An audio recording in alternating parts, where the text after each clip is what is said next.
بسم اللہ الرحمن الرحیم۔ عبادات رمضان المبارک، 13ویں روزے کے وظائف۔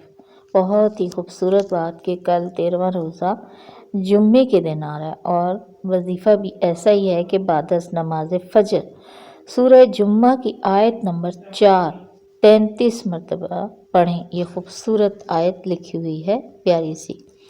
اسی طرح بعد از نماز ظہر سورہ فلق 47 مرتبہ پڑھیں۔ یہ آپ کے سامنے سورہ فلق ہے۔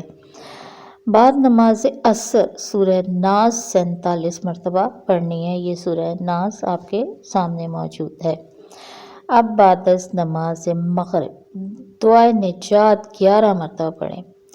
یہ دعا کے بے انتہا فائدے ہیں، دنیا اور آخرت کی کامیابی بھی مذکورہ دعا حضرت صلی اللہ علیہ وسلم کی محبوب ترین دعا ہے۔ آپ کثرت سے یہ دعا مانگا کرتے تھے، ربنا آتنا فی الدنیا حسنۃ وفی الآخرۃ حسنۃ وقنا عذاب النار۔ بعد نماز عشاء صلاۃ الحاجات 4 رکعت نفل پڑھیں۔ یہ 9ویں روزے کا وظیفہ ہے، اس میں صلاۃ الحاجات کی ایک مکمل تفصیل لکھی ہوئی ہے، وہاں سے آپ دیکھ سکتے ہیں۔ اس کے بعد سورہ مزمل 1 مرتبہ پڑھیں۔ جزاک اللہ خیرا و کثیرا۔